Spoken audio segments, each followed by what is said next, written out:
Vous êtes bien sur la radio nationale et vous avez fait le bon choix. Il est 7h à Moloba, la même heure à Dédougou au Burkina Faso. Et c'est l'heure de votre journal. Bonjour et bienvenue.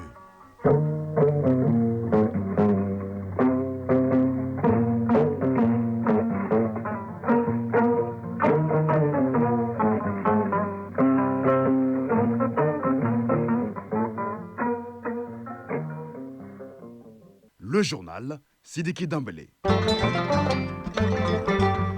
À l'actualité, première édition de ce mardi 13 mai 2025. Tout d'abord, la couleur du temps sur Bamako et environ 27 degrés ce matin. C'est un mardi globalement ensoleillé. Du vent 11 km à l'heure, humidité 23% et la température maximale attendue est de 40 degrés. Mesdames et messieurs, à la une de cette édition, la présentation de l'hymne de la Confédération des États du Sahel au président de la transition, c'était hier à Koulouba. Elle est intitulée La Confédérale, composée de 3 couplets et de 2 refrains qui retracent l'histoire, les combats pour la souveraineté et rappellent l'héritage des grandes civilisations sahéliennes. Nous verrons tout cela avec Tamsir Diabaté dès le début de ce journal. L'actualité dans les autres pays de l'AIS est marquée au Burkina Faso par l'inauguration du rond-point pour le vivre ensemble et le patriotisme, rond-point dédié au capitaine Ibrahim Traoré à Bondakuish. Au Niger, nous ferons un focus sur l'Institut national des arts et de la culture, une aubaine pour les acteurs culturels du Niger et de l'espace AIS en général. Les détails avec nos confrères de Radio Burkina et de Radio Niger. L'actualité internationale à suivre avec Batraoré. Il est là en direct avec moi dans ce studio. Bonjour Batraoré. Bonjour Sidiki Dambélé. De quoi va-t-on parler dans votre tour d'horizon de ce mardi? À la une de l'actualité internationale ce matin, la Côte d'Ivoire avec cette réunion d'urgence demain du PDCI pour trouver un président après la démission de Tidjane Thiam de la tête du parti. En Gambie, le gouvernement publie la liste des biens de l'ancien président Yaya Jammeh et les met en vente. Le président angolais est en visite à Libreville au Gabon pour le renforcement des relations bilatérales. Nous parlerons aussi de ce rapport de l'Organisation météorologique mondiale selon lequel l'Afrique a été durement touchée par les événements météo extrêmes en 2024. Nous reviendrons plus tard pour les détails Sidiki Dambélé. Les développements à suivre donc. La chronique initiative citoyenne est au menu. Ousmane Daou nous amène à la découverte de l'association Action pour la paix durable et la bonne gouvernance, très engagée dans la promotion de la paix dans 7 pays, dont le Mali.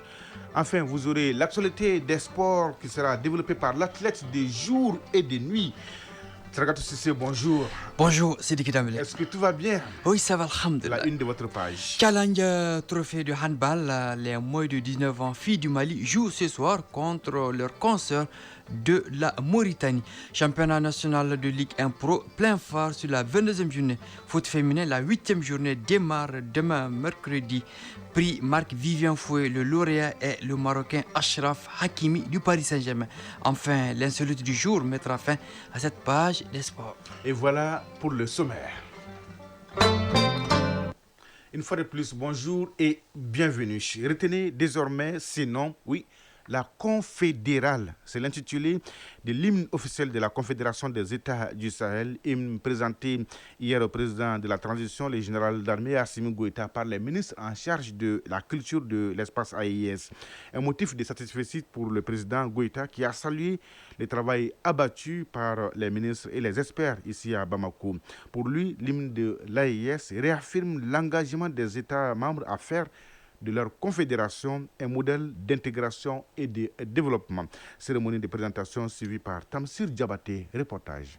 L'hymne de l'AIS, la confédérale, ce chant solennel à l'honneur de ses patries et de ses défenseurs est présenté au président de la Confédération des États du Sahel, le général d'armée Assimi Goïta.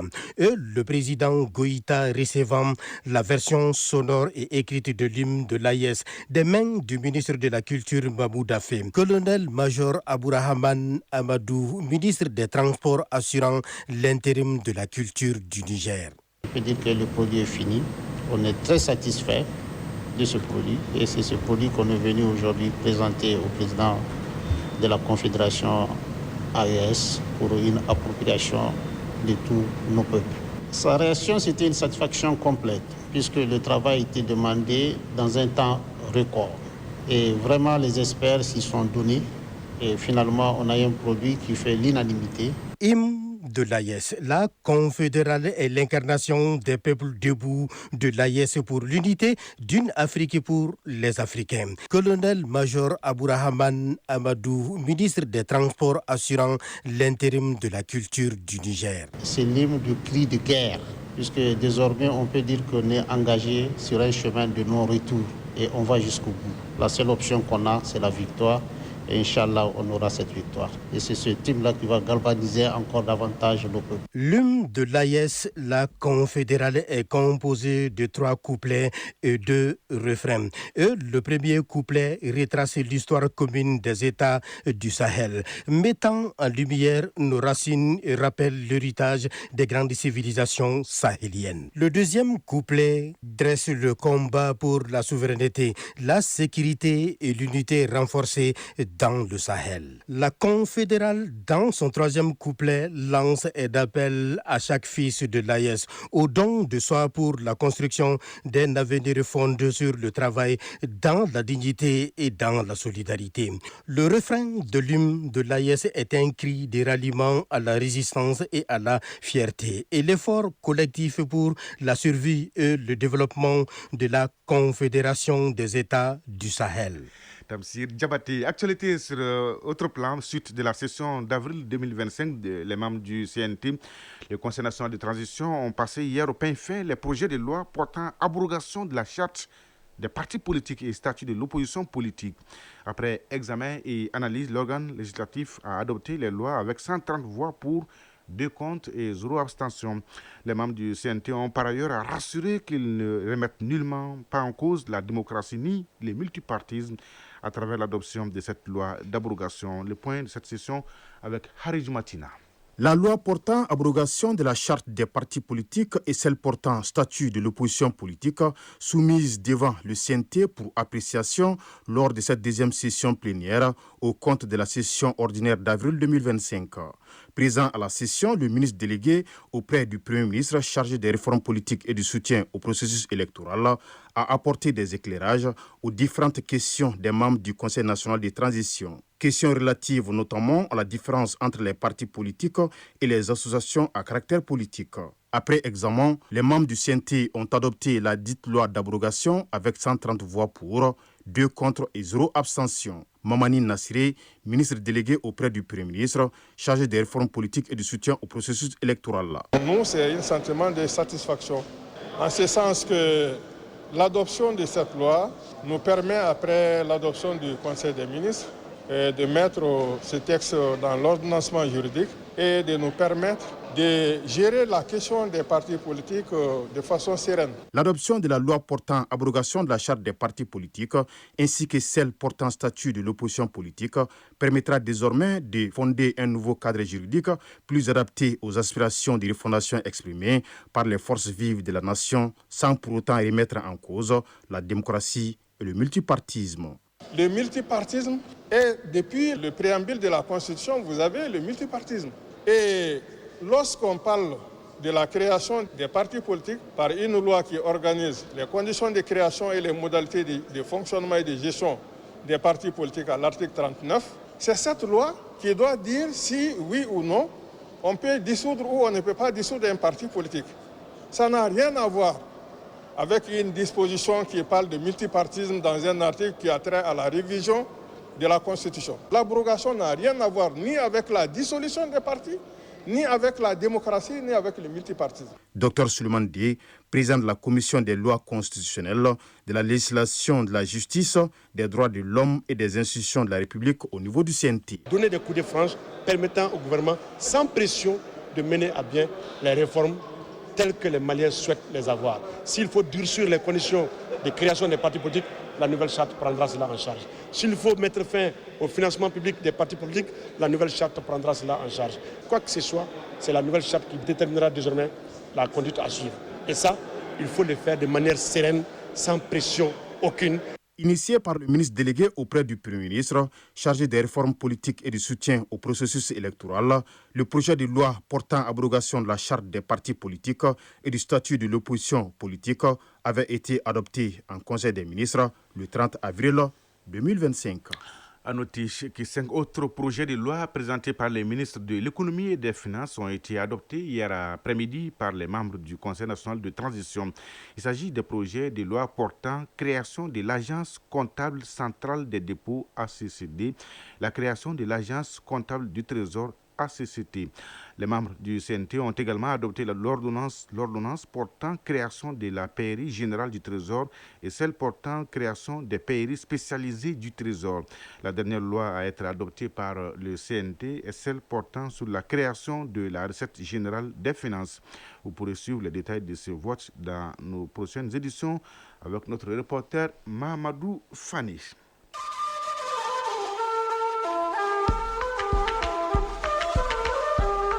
AES Actualité.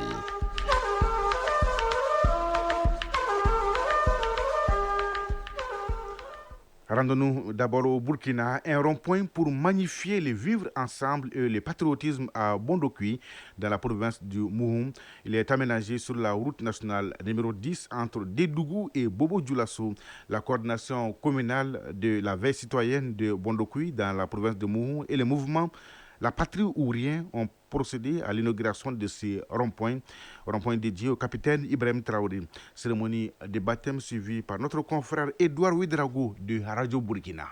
C'est dans une ambiance que les autorités ont assisté aux côtés des leaders de la société civile et du chargé de mission auprès du président du Faso pour la région de la Boukou du Moun à l'inauguration du rond-point capitaine Ibrahim Traoré. Ce rond-point devient ainsi le monument de résistance, un symbole vivant de reconnaissance et d'engagement pour la paix, la sécurité et le développement pour tous ceux et celles qui s'alignent derrière la vision du capitaine Ibrahim Traoré et de son gouvernement, selon le président communal de Bondokui, Sédéon Tamboué. Ce monument nous rappelle que c'est l'unité, la solidarité, la cohésion sociale, qu'ensemble nous allons bâtir un avenir meilleur pour nos générations futures. C'est l'histoire que nous venons en tout cas de signer avec l'ensemble de la commune. L'acte est une déclaration d'engagement collectif et les autorités provinciales appellent la population ainsi que la veille citoyenne de Bondokui à toujours veiller et rester soudés pour accompagner les chefs de l'État. Souleymane Nakanabo, au commissaire de la province du Mouhoun. Pour nous, c'est l'occasion de remercier la vaillante population de Bondokui pour la résilience, car une population qui était vraiment affectée, mais qui, malgré la situation, a su continuer ses activités dans la résilience. Des chants patriotiques, des bénédictions et des mots d'encouragement à l'endroit des FDS et des VDP ont mis fin à la cérémonie inaugurale du rond-point capitaine Ibrahim Traoré de Bondokui. Rendons-nous maintenant au Niger pour faire un focus sur une école. L'Institut national des arts et de la culture INAC est un jeune institut qui a pour vocation la formation des acteurs culturels et des professionnels des arts. Il a été créé en 2009 mais devenu opérationnel seulement en 2020 avec la rentrée de la première promotion. Allons à la découverte de l'INAC dans ce reportage signé Rachida Sitou de Radio Niger. L'Institut national des arts et de la culture INAC est un établissement public à caractère administratif spécialisé dans la formation en arts et culture au Niger. L'INAC a été créé en 2009 dans la loi d'orientation relative à la culture, mais son opérationnalisation est intervenue en 2020 avec la première promotion. Les missions et les objectifs de cet institut avec M. Souleymane Ibrahim, directeur général de l'INAC. Le but, c'est de former d'abord les acteurs culturels, qu'ils soient de l'administration, mais aussi des professionnels dans le domaine des arts et de la culture. Donc, le domaine des arts, c'est le domaine classique que vous connaissez. Donc, c'est la musique, la peinture, le théâtre, la danse, la littérature, le cinéma, etc. Plusieurs filières sont enseignées à l'Institut national des arts et de la culture. Nous avons la section animation culturelle, donc qui est une section indépendante qui va de la première jusqu'à la troisième année. Nous avons une section art du spectacle vivant Donc, au niveau de cette section, nous avons 3 grands points, la musique, l'art dramatique et la danse et la chorégraphie. Nous avons ensuite la section art visuel qui est composée des arts plastiques et du cinéma et de l'audiovisuel. Et la 4e section, c'est la section mode et design. Donc là où nous pensons former des stylistes, en tout cas pour le besoin en vêtements typiquement nigériens, mais aussi de coupes typiquement nigériennes. Pour intégrer l'Institut, il suffit d'être titulaire d'un BEPC ou d'un diplôme équivalent, nous explique le directeur général de l'INAC. Pour l'instant, nous accueillons ceux qui ont le BPC, donc qui veulent s'inscrire d'abord à titre privé. Nous accueillons également les élèves orientés et au niveau des EFAC. Donc nous avons 9 EFAC sur le plan national. Au niveau de ces EFAC, nous prenons les 3 meilleurs. Quand ils finissent leur CAPMAC, ils rentrent à l'INAC. Cette année, nous allons accueillir aussi les orientés qui vont faire le BPC. Donc nous allons offrir 20 à 30 places donc, pour que puissent intégrer l'Institut. L'Institut national des arts et de la culture rencontre certains défis qu'il parvient à relever grâce à l'engagement des partenaires techniques et financiers. Ainsi, l'INAC a pour ambition de devenir un institut de référence sous-régional.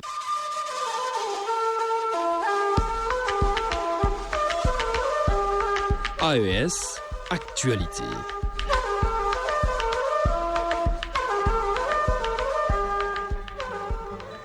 Mais l'actualité, première édition de ce mardi 13 mai 2025. Merci de votre choix et de votre constante fidélité à Radio Mali. Fin de la première partie de cette édition. Dans la seconde partie, nous allons développer l'actualité internationale avec Batraoré. Il est là, il est fin prêt. Son tour d'horizon nous conduira en Côte d'Ivoire, en Angola, au Gabon, au Kenya et en Gambie, Batraoré. Oui, en Gambie, le gouvernement publie la liste des biens de l'ancien président Yaya Jammeh et les met en vente. Les développements à suivre dans une poignée de secondes. Vous aurez la chronique initiative citoyenne avec Ousmane Daou qui nous amène à la découverte de l'association Action pour la paix durable et la bonne gouvernance. C'est un réseau de 27 associations évoluant dans 7 pays pour promouvoir la paix. Enfin, vous aurez la page des sports avec Sragato Sissi, l'athlète infatigable. Avec lui, on va parler des handball, des championnats de Ligue 1, des foot féminin, du prix Marc Vivant Fouet et boucler avec l'insolite du jour. C'est l'histoire, Sragato. D'un match de football amateur dont le propriétaire du ballon joue très mal. Vous voulez la suite? Eh bien, restez avec nous. Mais l'actualité, 7h16 à Niamina et à Bafoulabiche. Et oui, en Côte d'Ivoire, Batraoré, suite à la démission de Cham, le PDCI organise un congrès extraordinaire demain 14 mai. Oui, le PDCI, le parti de Tidjane Thiam, réuni dirigeants en bureau politique, a décidé hier d'organiser un congrès extraordinaire demain, mercredi 14 mai, pour élire un nouveau président. Cette réunion d'urgence d'hier à Abidjan était présidée par le doyen d'âge des vice-présidents Ernest Koumobio, âgé de 92 ans. En Gambie, le gouvernement publie la liste des biens de l'ancien président Yaya Jammeh. Les autorités gambiennes ont publié dimanche dernier la liste des biens appartenant à l'ancien président Yaya Jammeh. Ces biens composés de véhicules, de maisons, de terrains et de matériel agricole sont d'une valeur estimée à près de 270 millions d'euros. Ils ont été vendus à l'insu du public par le gouvernement selon l'opposition qui proteste dans le pays pour réclamer de la transparence dans cette affaire. Oui, Bartraoré, 270 millions d'euros. Un petit calcul mental de Sragatou nous donne quoi? 176 milliards de francs CFA environ. Au Gabon, la visite fortement symbolique du président angolais à Libreville. Après une période de trouble pendant la transition gabonaise, les relations sont désormais au beau fixe entre les deux pays. Hier, le président angolais João Lourenço était à Libreville. Il est devenu le premier chef d'État à effectuer une visite officielle au Gabon depuis la prestation de serment de Brice Clotaire Oligui Nguema après sa victoire à la dernière élection présidentielle ayant mis fin à 19 mois de transition. Au Kenya, première visite d'État d'un président finlandais. Le président finlandais Alexander Stubb est en visite d'État de 3 jours au Kenya, marquant une première dans l'histoire des relations bilatérales entre les deux pays. Cette visite à forte portée symbolique et stratégique a été ponctuée hier par la signature de 2 accords, l'un sur les consultations politiques irrégulières, l'autre sur la médiation de la paix et la résolution des conflits. Parlons maintenant, Batraoré, de ces rapports de l'Organisation météorologique mondiale. L'Afrique durement touchée par les événements météo extrêmes. Les événements météo extrêmes et les conséquences du réchauffement climatique ont frappé durement l'Afrique selon le nouveau rapport de l'Organisation météorologique mondiale. L'OMM y révèle que l'année 2024 a été certainement la plus chaude sur le continent, qui a payé un lourd tribut dans les événements météo extrêmes, qu'il s'agisse des réchaufsements, des sécheresses ou à l'inverse d'inondations. L'Équateur, terminons avec l'Équateur qui déploie 1500 militaires, 1500 militaires pour contrer une guérilla colombienne, Batraoré. Le ministère de la Défense de l'Équateur a fait cette annonce hier. Ce déploiement de plus de 1500 militaires vise à traquer les dissidents de la guérilla colombienne des FARC qui ont tué 11 soldats vendredi lors d'une opération visant l'exploitation minière illégale. Des membres des forces spéciales, des services de renseignement et de lutte contre le terrorisme seront chargés de localiser et de neutraliser le groupe criminel qui a attaqué les militaires équatoriens dans la forêt amazonienne, a indiqué le ministère dans un communiqué Sidiki Dambélé. Merci Batraoré pour toutes ces informations. On est très bien servi. Rebonjour Sragato Sissi. Rebonjour Sidiki Dambélé. Donnez-nous l'heure, la bonne et la vraie heure. Il est 7h20 à Tombouctou. Le jingle et la page sport.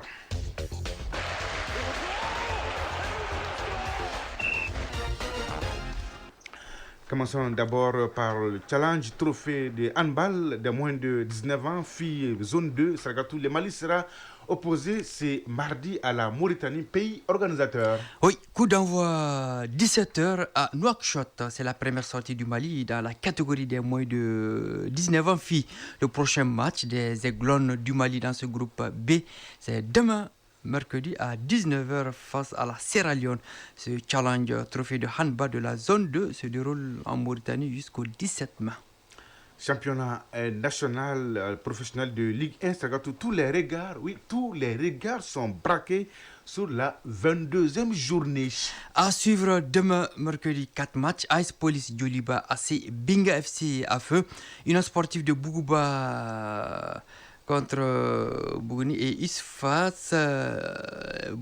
Alors, jeudi, 3 rencontres, dont FC Diarra, Stade Malien de Bamako. Après 21 journées, le Stade Malien de Bamako est leader avec 49 points devant le Djoliba, c'est 41 points. Et l'Isfas, 37 points. Au bas de l'échelle se trouve le FC Diarra, 13e, 19 points moins 7. Et les Étoiles du Mandé, 14e, 19 points moins 17. Un mot sur le foot féminin, c'est le foot féminin que vous aimez tant. La 8e journée du championnat national commence dès demain, mercredi. Je ne suis pas le seul. 4 rendez-vous au programme. AS Mandé de la commune 4, AS Momo de Sikasso, Centro FC Terrier AC de 100, AS Real Super Lyon de Hamdallah et AS Amazon de la commune 5, AS Entente Sportive de Sirakoro Mégatalent de Koulikoro. Et en clôture jeudi, 2 matchs. Le classement définitif après 7 journées, place en tête. L'AS Amazon de la commune 5 avec 18 points. Et l'USFAS 21 points respectivement dans les poules A et B. Vous n'êtes pas seul, vous êtes avec qui? Pas de réponse. Je saurais vous le dire. Alors, prix Marc Vivian Fouet 2025, les Marocains Achraf Hakimi est sacré. Oui, le défenseur du Paris Saint-Germain a dévancé l'attaquant ivoirien de Nice, Ivan Guessan, et le milieu sénégalais de Strasbourg, Habib Diarra. Achraf Hakimi a obtenu 364 points contre 199 à Guessan et 43 à Habib. Le capitaine des Lions de l'Atlas est le 4e Marocain à inscrire son nom au palmarès du prix Marc Vivian Fouet après Marwan Chamak, Younes Belanda et Sofiane Boufal. Cette nouvelle, c'est qui Dembélé. Le Brésil, le Brésil tient enfin son sélectionneur. Wow. Il s'appelle Il s'appelle Carlo Ancelotti, le technicien italien de 65 ans, actuellement sur le banc du Real Madrid, prend fonction à partir du 26 mai, soit un jour après la fin de la Liga espagnole, saison 2024-2025. Ancelotti va vite s'attaquer aux éliminatoires de la Coupe du Monde 2026. Le Brésil, 4e 21 points, jouera en juin 2 matchs cruciaux contre l'Équateur, 2e 23 points le 5 et le Paraguay 5e 21 points le 11. Pour remplacer Ancelotti au Real Madrid, l'Espagnol Xabi Alonso de Leverkusen est annoncé. Rassurez-vous, on n'est plus en avril et on est en mai. En mai, oui. Donc, vrai de vrai. Tout à fait. Alors, qu'est-ce qu'il nous reste, Sragatou? L'insolite. Ah oui, l'insolite du jour. On est dans les temps et on a les temps, Sragatou. Alors, on y va. L'insolite du jour. Oui, nous sommes ce matin au nord du pays. Oui, et l'histoire, vous le savez, est unique. Au cours d'un match de football amateur, le jeu est arrêté. Oui, le jeu est arrêté au moment voulu par le propriétaire du ballon. Racontez-nous, Sragatou. Mon ballon m'appartient, alors que voulez-vous? Alors, l'histoire remonte vers les années 80. Dans une ville devenue de nos jours une région. Vous avez quel âge à l'époque? Hors antenne. Les après-midi sont réservés à la pratique du football en grande partie. Les jeunes du quartier se retrouvent sur un terrain sablonneux pour jouer. Alors, parmi les jeunes, un est propriétaire du ballon. Il est peu utilisé. Alors, un jour, il se fâche et retourne à la maison avec son ballon. Donc, fin du match. Cette situation a poussé les autres camarades à changer de stratégie. Dans tout le quartier, c'est lui seul qui a un ballon. Nos sources nous signalent qu'il en possède 3 à la maison. Mais il va au terrain avec un seul. Le lendemain, le propriétaire du ballon est aligné d'entrée. Souvent, il oublie de position et veut marquer contre son camp. Il faut que ses coéquipiers l'alertent pour se mettre en position de frappe. Alors, les jours filent, le propriétaire du ballon change de corps. Il est désigné à l'unanimité arbitre. Tant qu'il est là, le ballon est au service des autres et on peut jouer sans crainte. C'est bien réfléchi, ça. Tout à fait. Initiative citoyenne. Le développement par nous-mêmes. La chronique initiative citoyenne de ce mardi nous amène à la découverte de l'association Action pour la paix durable et la bonne gouvernance. Elle est composée de 27 associations venant de 7 pays, à savoir le Mali, le Togo, le Bénin, la France, l'Espagne, la Suisse et les Émirats arabes unis. Ils ont décidé de cheminer ensemble pour promouvoir la paix, la bonne gouvernance et lutter contre les malversations financières. En plus de ces leviers, elle est également mobilisée dans les actions humanitaires pour changer, bien sûr, le quotidien des communautés. Suivons la chronique initiative citoyenne, c'est avec Ousmane Daou. 7 pays, un combat commun, lutter contre la mauvaise gouvernance, consolider la paix, mettre un frein aux malversations financières et fédérer les énergies afin d'améliorer les conditions de vie des communautés. Voilà l'une des raisons de la création de l'association Action pour la paix durable et la bonne gouvernance. Les pays qui partagent en commun cette volonté sont en plus du Mali, le Togo, le Bénin, la France, l'Espagne, la Suisse et les Émirats arabes unis. Au total, ce sont 27 associations de ces pays qui ont conjugué leurs efforts pour faire bouger les lignes. Djibrila Maïga, président de l'association Action pour la paix durable et la bonne gouvernance. Cette année, parce que c'est des associations qui ont des choses en commun. Nous nous sommes dit que nous n'avons pas les mêmes destins, mais nous avons les mêmes galères dans nos pays, surtout en Afrique de l'Ouest. Voilà pourquoi nous avons décidé d'être ensemble pour mener le combat dans la promotion de la paix et la bonne gouvernance. Quelqu'un qui parle de la bonne gouvernance lutte contre la corruption, lutte contre l'impunité, lutte contre l'injustice, lutte contre les dysfonctionnements. Nous contribuons à renforcer les capacités. Outre la promotion de la paix et de la bonne gouvernance, elle intervient aussi dans l'humanitaire. L'association aussitôt née a fait une consultation ophtalmologique de 1714 personnes âgées en commune 2. L'association a négocié avec un grand laboratoire pour obtenir gratuitement des consultations ophtalmologiques, des consultations du paludisme et du déparasitage de tous les magistrats, avocats, huissiers, notaires, clercs, greffiers en chef, greffiers, secrétaires de parquet et toute la presse du Mali. Nous sommes en train de négocier aussi avec un pays ami du Mali pour avoir à peu près 1 850 000 unités de traitement Covid-19. Certaines difficultés entravent la bonne marche de l'association liées à un certain nombre de facteurs. Les difficultés rencontrées quotidiennement, c'est que les gens n'ont pas assez confiance aux organisations qui naissent. Alors, le peuple du Mali a une administration lourde. Lorsqu'on vient avec des bonnes idées, on nous ferme la porte. Tantôt, nous sommes appelés à forcer certaines portes, où il faut appeler des amis, des parents ou des ministres pour avoir des petites choses. Et ce n'est pas tout. Les jeunes à qui tu fais appel pour venir côté Mali, s'ils viennent, c'est dans l'optique d'avoir de l'argent immédiatement et tout de suite. Au Mali, les jeunes sont ceux-là qui veulent naître lundi, grandir mardi, avoir de l'argent mercredi et ne pas mourir sans après. C'est compliqué. Pour faire face aux obstacles et maintenir un niveau de développement, l'Association Action d'Europe pour la paix et la bonne gouvernance prône une synergie d'action. Djibrila Maïga, président de l'Association Action pour la paix durable et la bonne gouvernance. Nous avons un Mali, un et indivisible. Nous n'avons que ça. Si nous nous donnons la main, nous allons progresser. Le Mali a des potentialités. J'invite tout un chacun, de l'Est comme à l'Ouest, du Sud au Nord, que nous sommes vus ailleurs que dans le Mali seulement et que nous n'avons pas les mêmes destins, certes, mais nous avons les mêmes galères. Nous pouvons, quand nous nous donnons la main.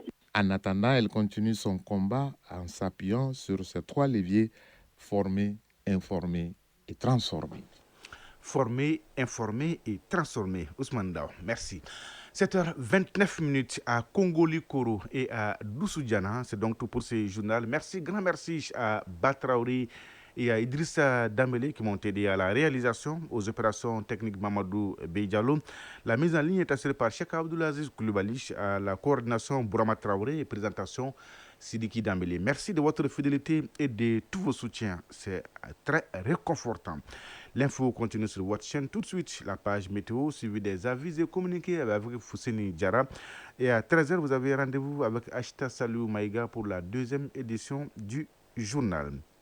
La pensée du jour, c'est une sagesse indienne. Quand le dernier arbre sera abattu, la dernière rivière empoisonnée, les derniers poissons capturés, alors seulement vous vous apercevrez que l'argent ne se mange pas. Oui. Quand le dernier arbre sera abattu, la dernière rivière empoisonnée, les derniers poissons capturés, alors seulement vous vous apercevrez que l'argent ne se mange pas. Une sagesse indienne. Mesdames et messieurs, prenez soin de vous et des autres. Excellente journée de mardi à toutes et à tous. Au revoir.